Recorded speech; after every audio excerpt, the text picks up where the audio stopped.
Here is what I cannot make sit easy in the same room together. My daughter-in-law called my pension embarrassing in front of my grandchildren, my son, and a chocolate cake I had baked myself. And 3 weeks earlier, I had written a check that covered 4 years of college tuition without once touching my checking account. Both of those things are true. I need you to hold them both the way I had to for a long time without letting one cancel out the other. I'm Beatrice Cole. I am 71 years old. I spent 41 years as an ICU nurse, which means I have held more hands at the worst moment of a life than most people hold in an entire lifetime of good ones. You learn things in that room, under those lights, that nobody teaches you in school. You learn that the people who shout are usually the ones who haven't decided what they actually want yet. And you learn that the quiet ones, the ones who just nod and ask one more question, those are the ones already 3 steps ahead of you. I have been the quiet one in my family for a long time now, by choice. It was a Sunday, in March, when Vanessa decided to make a joke of me.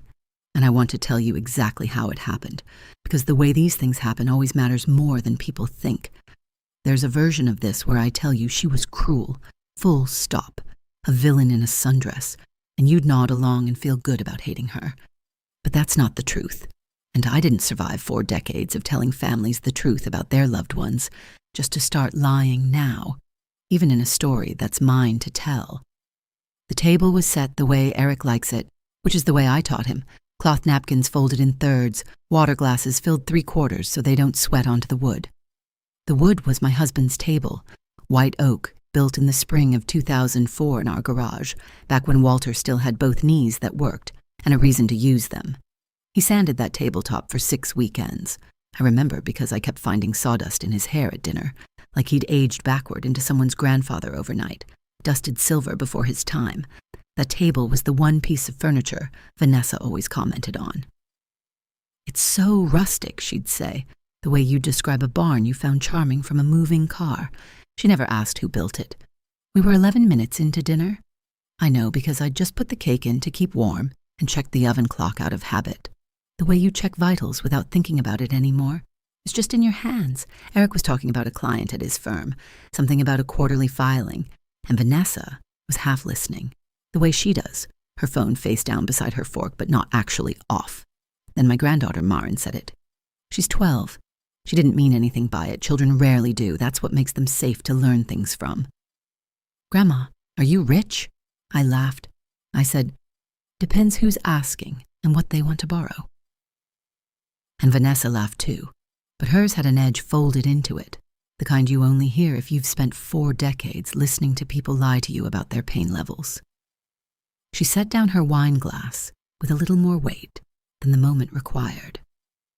"Oh, honey, no," she said, to Maren, but loud enough, deliberately loud enough, for the whole table. "Grandma's on a fixed income, a very, very fixed income." She smiled at me when she said it. It's actually kind of impressive how far she stretches that little pension. Nobody laughed at that one, not even her. Eric looked at his plate. My son, 38 years old, 6'1", looked at a piece of chicken, like it had just asked him a question he didn't know how to answer. I want you to remember that detail. Hold on to it. We'll come back to it. I didn't say anything. I picked up my fork.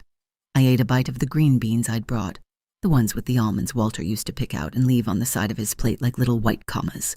I chewed. I swallowed. "It does the job," I said mildly and reached for my water. That was all.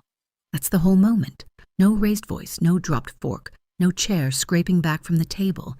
If you'd filmed it and shown it to a stranger, they would have said nothing happened there at all. Something happened there. 3 weeks before that dinner, I had sat in a small beige office with a financial advisor named Priya Okonkwo-Reyes, who has managed 3 custodial accounts for me since the year each of my grandchildren was born.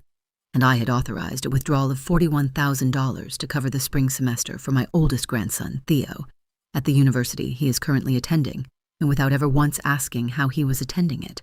$41,000. $1,000 for every year I worked that ICU floor, though that's a coincidence I only noticed afterward, and have never been able to unnotice since. Nobody at that table knew the accounts existed. Not Eric.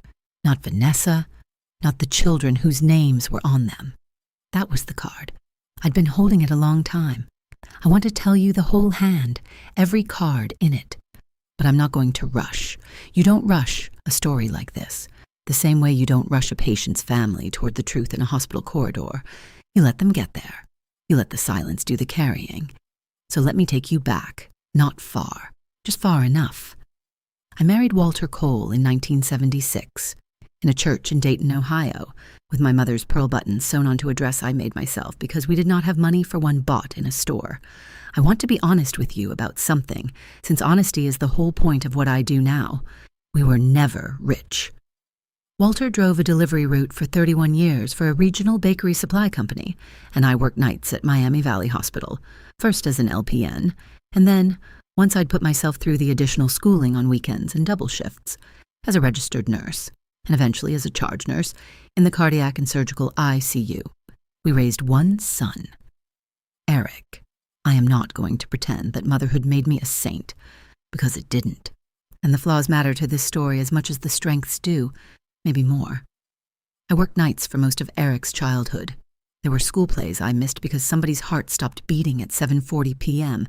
and didn't start again until I'd done my job. There were birthdays where I came home still smelling of the hospital, that particular mix of antiseptic and burnt coffee that never fully washes out of your skin, and fell asleep at the dinner table before the candles were even lit. Walter raised him more than I did. Those years. I want that on the record. I am not the hero of every part of this. But here is what I did instead. In the hours I wasn't there, I saved. Nurses are not paid the way people think we are paid.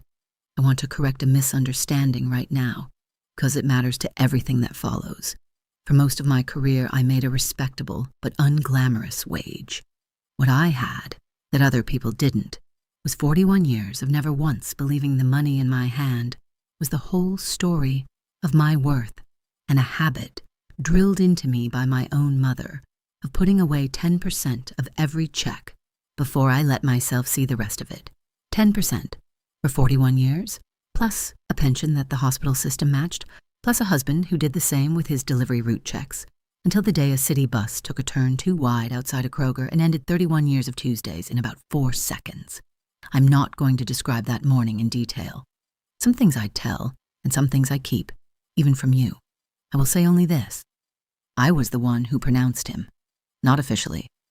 Officially, that was Dr. Anand, who I had worked beside for 9 years, and who could not look at me while he said the time out loud. But I was already in the room. I already knew, the way you know, in that profession, before anyone says it. I had held his hand and felt it go from holding mine back to simply being held. That was 2011. I was 56. What Walter left me was not a fortune. It was a paid-off house, a life insurance policy that was modest by any standard you'd find in a magazine, and a habit, the same one I had, of believing the quiet account matters more than the loud car. I rolled almost all of it into long-term investments. I kept living on my pension, my Social Security, and the part-time per diem shifts I picked up at the hospital for another 6 years after I technically retired, because idle hands and grief do not mix well in a woman who has spent her whole life with something useful to do with hers. And when my first grandchild, Theo, was born in 2008, I opened an account in his name. Just his name and mine. I was the custodian. I am still the custodian. I did the same for Marin in 2014, and for the youngest, Caleb, in 2017. I never told Eric. I never told Vanessa. I told no one. Not even Walter knew the full extent of it by the end, because by the time I'd built it to what it became, he was already gone, and grief makes you private in ways that surprise even you. Why did I keep it secret? That's the question, isn't it? That's the one you're sitting with right now. Here is my honest answer, and I won't dress it up. Part of it was practical. Money that people know about becomes money people plan around, money people feel entitled to discuss, adjust, borrow against in conversation if not in fact. I had watched it happen to colleagues. A parent mentions a college fund at a dinner in 2009, and by 2015 the grandchild has structured an entire personality around the assumption of it, the way you structure a building around a load-bearing wall you've never actually seen. But the other part, the part I'm less proud of, the part that belongs in this confession whether it flatters me or not. I liked being underestimated. I liked sitting at that table in last season's Cardigan, listening to people perform their assumptions about a tired old nurse on a fixed income and knowing the whole time exactly how wrong they were. That's not a virtue. I want to be clear about that. That's a kind of pride, just wearing humility's coat. So, Sunday in March, the joke, the green beans, the water glass. Let me tell you what happened in the hour after, because the dinner itself was only the opening of the door. We moved to the living room for coffee, the way we always did. Eric carrying the carafe because his father had carried it before him, and some habits get inherited along with the table. Vanessa was telling Maren and Caleb about a summer camp, a coding camp in Asheville, North Carolina, that cost $2,800 for 2 weeks, and that she'd already decided Caleb was attending, the way she decided most things, by announcing them as settled. "It's a stretch," she said, to me specifically, in that voice people use when they want you to offer something and don't want to ask for it directly. "But some things are worth stretching for." I said it sounded like a wonderful opportunity. I did not offer to pay for it. I want you to notice that, because it matters. I had $41,000 of recent documented proof that I could have written that check without blinking, and I let the silence sit there instead, the way you let a wound breathe before you decide how to dress it. Eric walked me to my car that night. He does that, has done it since he was 16, and first old enough to drive me places, instead of the reverse. He's a good son in the ways that show up in small gestures and disappear in the larger ones, which I've come to understand is true of most good sons, and most of us forgive them for it, because the alternative is a different kind of son altogether. "Sorry about Vanessa," he said, at the car door, not quite looking at me. The chicken and plate look again? She doesn't mean it the way it sounds. "I know how she means it," I said. He didn't ask what I meant by that. I think somewhere underneath the discomfort, he didn't want to know. There's a kind of son who would rather not find out his mother is holding something, because then he'd have to decide what to do with the knowing. I drove home with the radio off. I do that when I need to think. Walter used to tease me about it, said I drove like the car itself was a waiting room. The porch light was on a timer. It clicked alive as I pulled into the driveway, the way it had every evening for 9 years, a small mechanical fidelity that has outlasted several human ones. I sat in the car for a minute before I went in. I thought about the word embarrassing. I thought about my granddaughter's face when she asked if I was rich, the genuine 12-year-old curiosity of it, no agenda in that question at all. And I thought, not for the first time, about what it would mean to stop being patient. I'm a patient woman. 41 years in an ICU will either break that out of you or carve it down to bedrock. It carved mine down to bedrock. But patience and passivity are not the same animal, whatever people assume when they see a woman my age go quiet at a dinner table. I have simply learned, the hard way, in rooms with monitors beeping and families falling apart in real time, that the moment to act is rarely the moment you're angriest. The moment to act is the moment you're clearest. I wasn't clear yet, not that night. But 3 weeks later, something happened that made the choice for me. It was a Tuesday. I remember because Tuesdays were Walter's old root days, and I still feel them differently than other days, the way you feel a phantom ache in a limb that's been gone a decade. Vanessa called me at 4:15 in the afternoon, while I was deadheading the roses along the side fence, my gloves still on, dirt under nails that used to have to pass inspection before every hospital shift. "Beatrice," she said. She doesn't call me Mom. She's never called me Mom, not once in 11 years of marriage to my son. And I noticed that the way you notice a missing pulse quietly, and you keep checking for it anyway. I need to ask you something, and I need you to not make this weird. I peeled off one glove. Go ahead. Theo's tuition bill came in, the spring one. It's due in 2 weeks, and there's a gap. And Eric and I have been talking, and we think it makes sense for you to start contributing. Even just a little. Something symbolic. The kids should see you investing in them.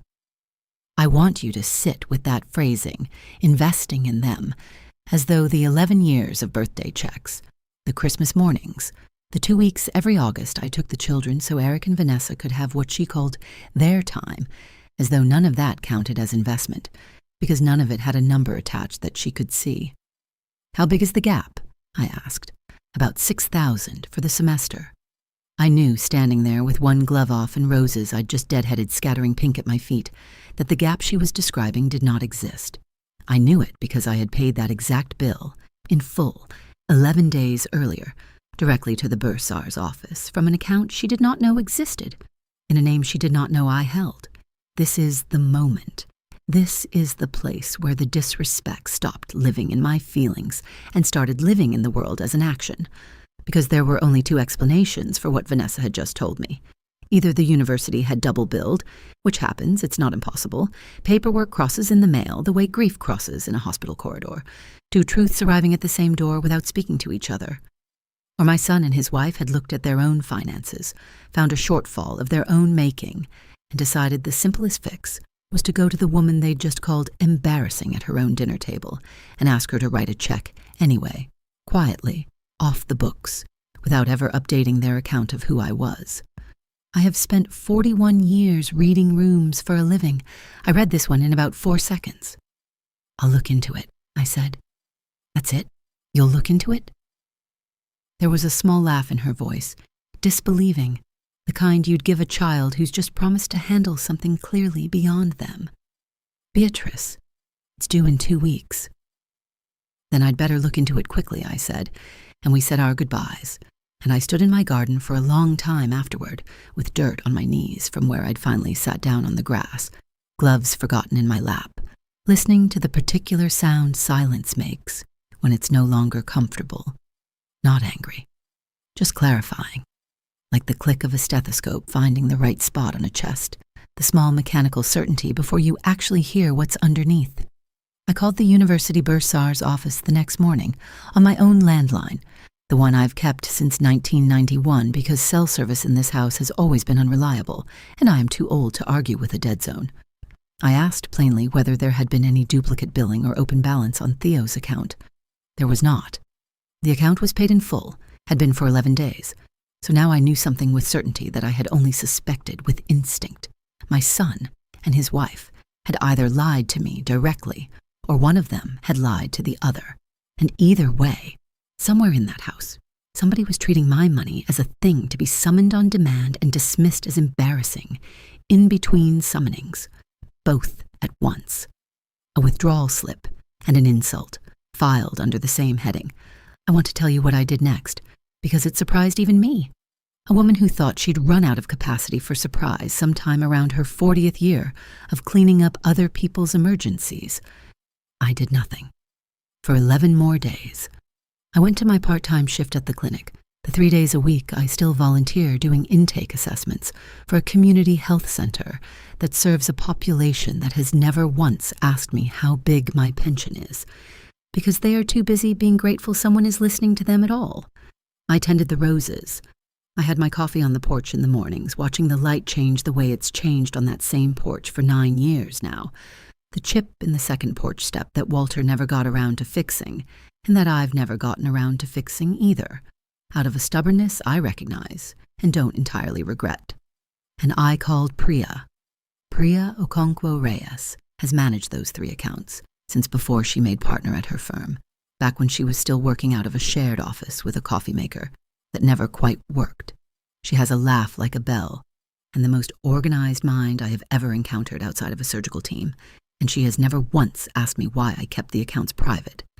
She simply asked, every year at our review, anything change with disclosure? And every year, I said no. This year, sitting across from her beige desk with its single-framed photo of her own 2 children, I said something different. I think it might be time, I told her. Not today, but soon. Time for what, specifically? Priya doesn't let vague statements sit unexamined. It's one of the things I respect most about her. Time for the family to know what's actually been holding them up, I said, and time for them to understand it can be let go of, too, if it's not respected. She nodded slowly, the way she does when she's already 3 steps ahead of you on the math, and pulled up the account summaries on her screen, the 3 names glowing there in a clean institutional font. Theo Cole, Marin Cole, Caleb Cole. You want to talk numbers? She asked. I did. What she showed me that afternoon is the thing I want to tell you about now, because this is the part where the assumption breaks. This is the part where the small woman with the small pension stops being small in the only way that was ever going to matter. Let me give you the numbers, because I think you deserve them the way I got them. Plainly. No music behind it. Theo's account, opened in 2008, funded continuously for 16 years on a schedule I'd built around my own pension disbursements and the dividends from Walter's life insurance rollover, held, as of that March, $211,000. Of that, $41,000 had already gone out in direct payments to his university, the same $41,000 that had paid the bill Vanessa told me 11 days later still needed paying. Marin's account, 10 years old, held $136,000. Caleb's, 7 years old, held $94,000, $441,000, across 3 names that were not mine, built from a pension Vanessa had called embarrassing at a table my husband built with his own hands, and from investment decisions I had made alone, in a beige office, with a woman who never once asked why I didn't tell my son. I am going to tell you why I didn't tell my son, because I promised you the truth in this story, and I intend to keep that promise even where it costs me some dignity. Part of it, as I said, was the privacy I'd come to prefer, but there was something else underneath that, something I didn't fully see until I was sitting in Priya's office that day, looking at 6 figures with my grandchildren's names attached to them. I didn't tell Eric because some small, ungenerous part of me wanted to know, eventually, whether he would have respected me the same amount with the number visible as he did with it hidden. I wanted the test. I wanted to know if my son's love for his mother had a dollar figure attached to its temperature, or whether it stayed steady regardless. That's not a kind thing to want to know about your own child, but it's an honest one, and I think a woman who spent 41 years reading the truth off of monitors and charts and the faces of frightened families owes it to herself. At the very least, to read the truth off her own motives too. What the test revealed, I'm sorry to say, was not flattering to anyone in that house. Here is the body reaction I want you to sit with, instead of a label for the feeling, because that's truer to how it actually happened. I closed the folder Priya had printed for me. I set it on the passenger seat of my car. I drove home with both hands on the wheel at 10 and 2, the way I was taught in 1974, and I did not turn the radio on. And when I got to my driveway, the porch light clicked on the way it always does, and I sat there in the dark car under that automatic light for 11 minutes before I went inside. I did not cry. I want to be precise about that, because I think people expect tears in a moment like this, and I don't want to hand you a feeling I didn't actually have. What I felt was closer to what I used to feel in the ICU when a chart finally confirmed something I'd suspected for hours. Not surprise, just the quiet, slightly sour relief of being right about something you wished you weren't. The card was on the table now, in my own mind if nowhere else. The question was no longer whether I had it. The question was when and how I would let them see it. I decided on when fairly quickly, soon, but not in anger, and never at that table, not with the children present to witness whatever this turned into. The how took me longer. I thought for a while about simply telling Eric privately, sitting him down the way I used to sit down families in a quiet room, off the ICU floor, hand on the table, voice level. Here is what we know, and here is what it means. Some version of me wanted to spare him the indignity of finding out alongside his wife, the way you spare a patient's spouse certain details until they've had a moment to themselves first. But I kept coming back to the chicken, the plate, the look on my son's face at that dinner table, the one that said he knew exactly what his wife had just done to me and had decided in real time that the path of least resistance ran straight through his own mother's dignity. That look told me something I didn't want to know about who Eric had become, or who he had always been, and I had simply never tested. And I decided, somewhere around hour 2 of sitting with that decision, that if he could let that moment happen without a word in my defense, he did not get the gentler version of the truth either. He got the same version Vanessa got, together at the same table in the same room, with the same silence I had been served.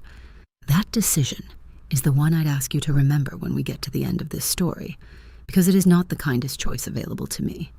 I want to be honest about that now, before I tell you what I did, rather than let you discover it and feel I'd hidden it from you the way I'd hidden the accounts. A kinder woman might have separated those two conversations. I chose not to. I called Priya back 2 days later and asked her to prepare paperwork for something I had never done in 16 years of running those accounts. A formal freeze, not a closure, not a withdrawal of the funds. The children's money was never going to become my money. That was never the play. And if you've been waiting this whole story for me to reveal some grand betrayal where I take it all back for myself, that's not who I am, and it was never going to be that kind of story. A freeze meant simply this: no further disbursements to any institution for any purpose without my explicit individual written authorization, effective immediately. No automatic payments, no emergency draws, nothing, until I lifted it myself. It is, I should say plainly, entirely within my legal right. I am the sole custodian on all 3 accounts. I always have been. The children's names are on them because the children are who they're for. My name is on them because I am the only one in this entire family who ever showed up consistently enough to earn the authority that comes with that word. Priya asked me one question before she filed the paperwork. She does this every time I make a decision with weight to it, not to talk me out of anything, just to make sure I've actually arrived where I think I've arrived. Is this about the money, she asked, or about being seen? I sat with that question longer than I expected to. Both, I told her finally, but mostly the second one. She nodded and filed the freeze that afternoon. Fall semester for Theo was 4 months away. There was time, plenty of time, for this to resolve itself quietly, privately, the way most family corrections do when people are willing to have an honest conversation before a deadline forces an ugly one. I want you to understand that I gave that time freely. I was not trying to engineer a crisis. I was simply done absorbing the cost of one without anyone knowing my name was on the receipt. What I did next was send one envelope, plain, white, the kind I've used for thank you notes for 50 years. Inside it, 3 printed account summaries, the freeze confirmation from Priya's office, and a single handwritten line on a card I'd kept since Walter's funeral, because some part of me, the dry, dignified part that has never once needed the last word in the room to know she'd already won the argument, thought there was something fitting about using paper meant for grief to deliver a truth this overdue. The line said, "We should talk about the children's accounts. Sunday, my house, just the 4 of us." I mailed it on a Thursday. I did not call ahead. I did not soften it with a follow-up text the way Vanessa might have. I let the envelope do exactly what an envelope is supposed to do: arrive and wait and say only what it was built to say. Nothing more, nothing managed, nothing performed. Then I went back to my roses and I waited for Sunday, the way you wait for a result you already know, just to watch other people catch up to it. Eric called me Friday night. I let it ring twice before I answered, which I never do, but I wanted him to know, even in that small mechanical delay, that I was no longer available the moment he wanted me to be. "Mom, what is this?" Not a question, a demand wearing a question's punctuation. "It's exactly what the card said," I told him. "We should talk about the children's accounts." "What accounts?" "Mom, you're scaring Vanessa." I noted that. "Not you're scaring me. You're scaring Vanessa." Even now, even confused and unmoored by a piece of cardstock, his instinct was to report his wife's feelings before his own. "Sunday," I said. 2 o'clock. I'll have coffee on." He tried 3 more times to get information out of me before I let him go, and I gave him nothing, not unkindly, just the way you don't give test results over the phone when the conversation deserves a room and a closed door and somebody's full attention. I'd done that for 30 years with strangers' families. I could do it for my own. Sunday came in cold and bright, the kind of early spring day where the light looks warmer than the air actually is, and I had the coffee on by 1:40, the good cups out, the ones from my mother's set that I only use for company that matters. I'd thought about that detail longer than I'm willing to admit, whether to use the good cups for a conversation like this one. I decided that dignity doesn't require shabby props. I decided I would meet this moment the way I've met every other one in my life, properly dressed, properly seated, properly prepared, regardless of what was about to happen across the table. They arrived at 2:03, 3 minutes late, which from Vanessa was practically a stampede toward punctuality. I want to describe the room to you, because the room matters. My kitchen table is small, round oak, bought new in 1979 when Walter and I couldn't yet afford the big one he'd later build with his own hands. I'd set 4 places. Eric sat across from me. Vanessa sat beside him, her phone, for once, left in her bag rather than face down on the table, which I noticed and filed away as its own kind of confession. I poured coffee before anyone spoke. The sound of it, that particular low hiss and tick of a kettle settling after the pour, filled the silence better than any words I could have offered. "Mom," Eric started, "what's going on?" I set down the folder, the same one Priya had printed for me 3 weeks earlier. I didn't slide it across yet. I let it sit there, closed, the way you let a diagnosis sit in the room for a moment before you say its name out loud, giving the people in front of you one last second of not knowing, because once you take that away from them, you can never give it back. "In 2008, I said, "I opened a custodial account for Theo. In 2014, one for Maren. In 2017, one for Caleb. I am the sole custodian on all 3. I have funded them continuously, from my pension, from Walter's life insurance, and from the dividends of those investments, for 16 years. Vanessa's face did something I want to describe carefully, because it was not what I expected. It was not anger first. It was arithmetic. I watched her recalculate, in real time, every assumption she'd built her version of me on top of. "That's not possible," she said. Quiet, not the dinner table voice, a different one. "It's documented," I said, and finally slid the folder across the table. Eric opened it. I watched my son's hands, the same hands that used to grip mine crossing a parking lot, go still over the pages. He read the number on Theo's account first. I watched his throat move. $211,000, he said, like the number itself might rearrange if he said it slowly enough. "As of last month," I said. "Before the spring tuition payment, which I also made, which is why the gap Vanessa described to me 3 weeks ago did not, in fact, exist." The kitchen went very quiet. Somewhere outside, 2 doors down, somebody's dog was barking at the mail truck, a sound I'd stopped noticing years ago, and suddenly noticed again, sharp and ordinary against the size of what was happening at my table. "You lied to me," I said to Vanessa, and I said it the way I've delivered every hard truth in 41 years of practice.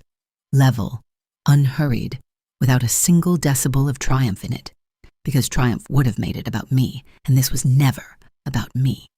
"You told me there was a gap that needed filling. There wasn't. I'd already filled it. From an account you didn't know I held." "I didn't." Vanessa started and stopped, started again. "Eric and I were short that month. I thought if you contributed something, even a little, it would ease the strain, and I didn't think—" "You didn't think I had it, Metal?" I said, finishing the sentence she couldn't. "You thought the embarrassing little pension covered groceries and not much else.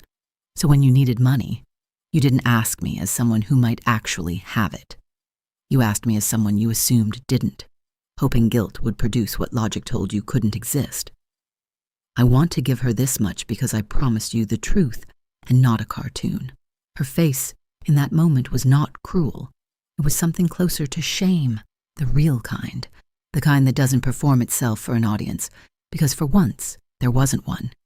Her eyes went bright, and she blinked hard, twice, the way you do when you're trying to out stubborn tears in front of your mother-in-law. "I never wanted to think of you as someone with nothing," she said quietly, to the folder rather than to me. "I think I needed you to be someone with nothing. It made it easier to justify how little room I made for you." I did not expect that sentence. I want to be honest about that. I had braced for defensiveness, for anger, for some version of the table laugh turned weapon. I had not braced for a woman finally telling me the truth about her own arithmetic. Eric still hadn't said anything. He was staring at his children's names on the page like they were a language he'd forgotten how to read. "Why didn't you tell me?" he said finally, and his voice cracked in a place I hadn't heard it crack since he was 19, and calling me from a dorm room the night his father's truck wouldn't start 3 states away, and he didn't know who else to call. 16 years, Mom. 16 years, and you never said a word." "Because for 16 years," I said, "nobody asked who was holding the family up. Everyone just assumed it wasn't me, and built their comments accordingly. I let that assumption stand because it cost me nothing to let it stand, and because some part of me, which I'm not proud of. Wanted to see how you'd both behave with that assumption intact. I have my answer now. So, that's it? Vanessa said, looking up, not combative, genuinely asking. You've had your answer. What happens to the accounts? They're frozen, I said. As of 3 weeks ago. No further disbursements without my written authorization. The fall tuition payment for Theo will not go out automatically the way it has for 4 years. None of it will, until I decide otherwise. You can't do that, Eric said, but it came out thin, a reflex rather than a fact, because we both knew I could and had, and the paperwork sitting in that folder already proved it. I can, I said. I'm the custodian. I have been for 16 years. The accounts have your children's names on them because they were never meant to serve anyone but your children. They were never meant to be a quiet emergency fund for the two of you to draw confidence from, without ever once extending me the basic respect of believing I was capable of holding it. Vanessa's hand had come up to her mouth, not dramatically, just resting there, the way you press a hand to a bruise to check how much it still hurts. I'm sorry, she said. I don't say that easily, but I am. I believed her. I want you to know that, because it matters to what I did next. I believed she meant it, the way you can believe a confession and still hold someone accountable for what came before it. Those two things are not in conflict, whatever popular wisdom says about forgiveness, requiring you to drop everything you were owed. I appreciate that, I said. It doesn't unfreeze anything today, but I appreciate it. Eric finally looked up from the folder, straight at me, and for the first time in longer than I could remember, my son looked at me the way he used to look at his father, before either of us had become people he had to manage, rather than simply love. What do you need from us? He asked. Not what do you want, what do you need? The difference mattered more than he probably knew. I need you to stop treating my life as a number you've already decided is small, I said. I need one dinner, just one, where nobody makes a joke at my expense for the comfort of the table, and I need to know that if I died with these accounts still secret, you'd have found out from a lawyer instead of from me. And I needed, while I was still alive, to see your faces to make sure that wasn't how this story went. Nobody spoke for a long moment after that. The coffee had gone cold in all 4 cups, untouched, the good china doing its quiet work of looking lovely while serving absolutely no one. I lifted the freeze 9 days later. I want to tell you about those 9 days, because they are the part of this story I think about more than the dinner, more than the joke, more than the folder sliding across my table. Those 9 days are the part I'd take back, if I could take back any single piece of this, and I think you deserve to know that before I let this story end the way these stories usually end, with the wronged woman simply, quietly, winning. Theo called me on day 4, not Eric, not Vanessa.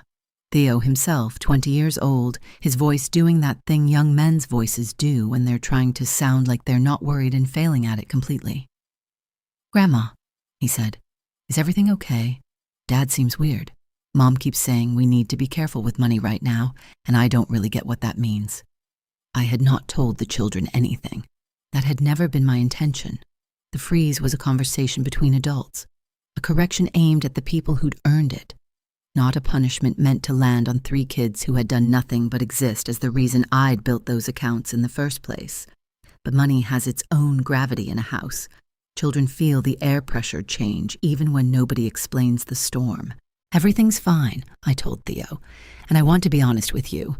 That was not entirely true when I said it, because at that exact moment, his fall registration deposit, a small one, $400, sat unpaid because the freeze caught it along with everything else, an administrative net I hadn't thought to make narrower.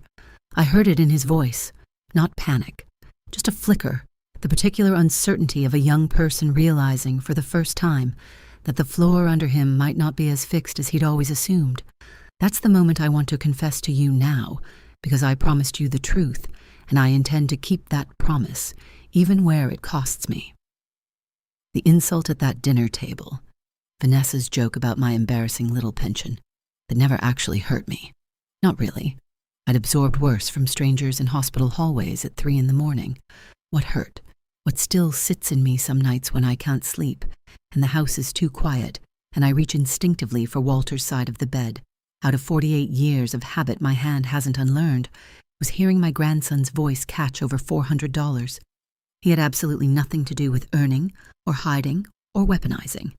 I had punished the people who deserved it, and the punishment had reached, however briefly, the one person at that table who never once did anything but ask, with complete and uncomplicated innocence, whether his grandmother was rich. I paid the $400 myself, separately, by hand, that same afternoon, outside the freeze entirely. A personal check, from my own checking account. The slow one, the embarrassing one. The one with my actual name on it and no custodial authority attached at all. Then I called Priya and told her to release the freeze, in full, 3 days earlier than I'd originally planned. "You're sure?" she asked. "You don't have to. You're entitled to take your time with this." "I'm sure," I said. I made my point. I don't need to keep making it on a 20-year-old who never said an unkind word to me in his life. That's the cost I want you to know about, not the dinner, not Vanessa's face going pale over the folder. The 4 days where a boy I love more than I've loved almost anyone in this life felt, for the first time, a tremor in the ground he'd always assumed was solid, because his grandmother needed to prove a point to his parents and hadn't built the fence around that point quite carefully enough. I think about that more than I think about winning. Eric came by alone, 2 weeks after the dinner at my table, on a Tuesday, which I noticed and didn't mention. He sat on my porch step, the chipped one, the one Walter never fixed, and he didn't say much at first. He just sat, the way he used to sit beside me on the back steps of our old house when he was 11 and working through something too big for him to name yet. "I keep thinking about all the times I let her make a joke like that," he said finally. "Not just about you, about other people too sometimes. I told myself it was just her sense of humor. I never thought about what it cost the person on the other end of it." "You looked at your plate," I said. "At dinner? I noticed." He didn't ask which dinner. He knew. "I know," he said. "I've thought about that look a lot since. I think some part of me has been looking at my plate my whole life, whenever a conversation got uncomfortable. Dad used to do the same thing, actually. I never put that together until now." I let that sit. I didn't rush to forgive him out loud, and I didn't rush to withhold it either. I simply let two true things exist in the same quiet space, the way I've had to do my whole career. My son had failed me at that table, and my son was, in this moment, trying, in his limited and imperfect way, to do better than the man he'd been raised partly without me, by a father who also looked at his plate. "I'm not asking you to fix 16 years in one porch conversation," I told him. "I'm asking you to remember, going forward, that quiet doesn't mean small. It never did. Not with the accounts. Not with me." He nodded and reached over the way he used to when he was small enough that I could still lift him off this same step, and took my hand. We sat like that a while, not speaking, while a dog 2 doors down barked at something only it could see. We had that dinner I'd asked for, eventually. Late April, the dogwood out front finally passed its bloom, petals gone brown and curled at the edges along the walkway, the kind of detail you only notice if you've spent your whole life paying attention to small changes in things other people walk past. Vanessa made the reservation herself this time, a quiet place downtown. Not my kitchen, not the white oak table, neutral ground, which I understood as its own kind of apology even before anyone said a word. Nobody joked about my pension that night.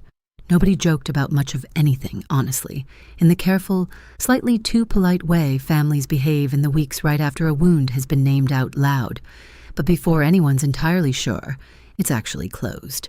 Myron asked me, halfway through the meal, completely unprompted, whether I'd teach her how to budget, how to actually save the way I had, and I felt something in my chest unclench that I hadn't realized I'd been holding tight since March. "It's not complicated," I told her. 10% first, before you let yourself see the rest. Every single time. That's the whole secret. There isn't a more interesting one underneath it. She looked almost disappointed by how plain that was, the way young people often do when they're hoping for a formula and you hand them a habit instead. "I want to tell you what's changed and what hasn't, because I think you've earned the full picture by now, not just the satisfying half. Vanessa and I are not close. I don't think we ever will be, and I've made a kind of peace with that I didn't expect to find so easily.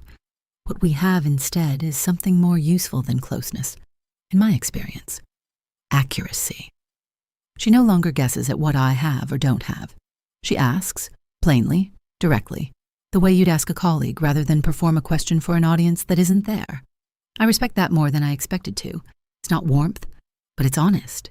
And honest has done more for this family than warmth ever managed to on its own. Eric calls more now, not dramatically more.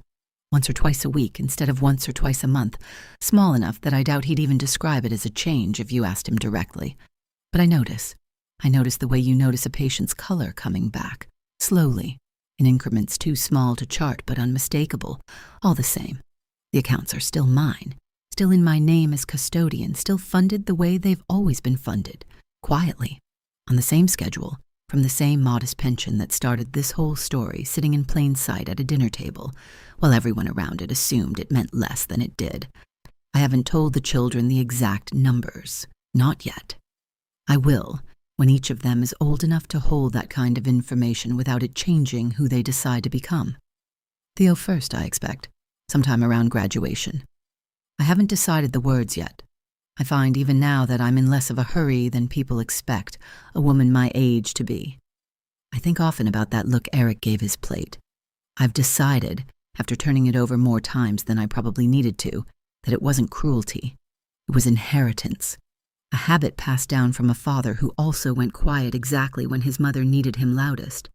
And I wonder sometimes whether Walter knew that about himself, whether some part of him recognized it in our son and never found the words to interrupt it, before it calcified into something Eric carried into his own marriage without ever choosing it on purpose. I don't say that to excuse him. I say it because 41 years in that ICU taught me that almost nothing arrives in a person without a history attached to it. And the people who hurt you are very rarely inventing the hurt fresh. They're usually just repeating something nobody ever stopped long enough to name. Here's what I've come to believe. The closest thing I have to a moral I'd actually stand behind if you pressed me for one, which I notice people watching stories like mine tend to want. A clean lesson to carry out the door with them. I'm not sure I can give you clean. I can give you this instead. The people who count your money out loud, who do the arithmetic on your worth at a dinner table in front of children who are still learning what worth even means, those people have almost never seen what you actually set aside in silence. Not because you're hiding something shameful, because silence, real silence, the kind built over 41 years of showing up to work, whether or not anyone clapped for it, is its own kind of account. It accrues. Nobody sees the balance until the day you decide to show them, and by then the number has usually grown well past whatever insult started the conversation. I won that day at my kitchen table, if winning is even the right word for something that cost me 4 days of my grandson's quiet trust before I caught my own mistake and corrected it by hand, with my own name on the check, the slow account, the embarrassing one. I think about that correction more than I think about the folder, more than I think about Vanessa's face going pale over a number she never expected to exist. A clean victory would be easier to tell you about. This wasn't clean. I don't think the honest ones ever are. I still have my coffee on that same porch most mornings. The chip in the second step is still there. I've decided, finally, after 9 years of meaning to, that I'm simply going to leave it. Some things don't need fixing so much as they need acknowledging. A small flaw you walk past every day and choose, on purpose, to let remain exactly as it is. The porch light still comes on every evening, right on schedule, whether or not I'm out there to see it. I think that's the part nobody tells you about being underestimated your whole life. It isn't really about the money, in the end, though the money is what finally makes people sit up and look. It's about the particular private satisfaction of knowing exactly what you're capable of long before anyone else does, and choosing for years not to perform it for a room that never deserved to see it for free. Vanessa called me last week on a Tuesday, just to talk, no occasion attached to it at all. We spoke for 20 minutes about nothing important, a new bedroom rug, Caleb's spelling test, the small, unremarkable currency of an ordinary family staying in touch. Near the end of the call, she paused, longer than the conversation needed. I think about that dinner sometimes, she said. I'm not going to pretend I don't. I think about it too, I told her, and I meant it, though not in the way she probably assumed I did. I don't think about the joke anymore. I I think about my grandson's voice cracking over $400. I think about the look on my son's face when he finally lifted his eyes from his plate. I think about how long I let an entire family believe a smaller story about me than the one that was actually true, because some part of me liked being the only one who knew the ending. I never raised my voice that day at my kitchen table. I never needed to. I'd stopped needing the last word in a room a long time before any of this started, somewhere around my 40th year of telling families the truth they didn't want and watching them rearrange their whole understanding of a person in the space of a single sentence. What I didn't expect, what I still turn over some nights with my hand resting on the empty side of the bed, was that I'd end up doing the same thing to my own family that I'd done for strangers my entire career, delivering a truth they weren't ready for, calmly, correctly, with all the paperwork in order, and then going home alone afterward to sit with what it cost. I don't regret showing them the folder. I want to be clear about that, one final time before I let you go. I regret only how narrow I built the fence around my own correction, how close it came to landing on a boy who never did anything but ask, with complete and uncomplicated love, whether his grandmother was rich. She was. She still is. Not the way the dinner table assumed, and not the way she's ever once needed anyone to notice. The light still comes on every evening, right on schedule, whether or not anyone's there to watch it. And some nights, sitting alone with the cold coffee and the chipped step and the silence that used to belong to two people and now only belongs to me, I think that's the truest thing I know. The people who never once doubted me were the ones who never thought to ask the price of my silence at all.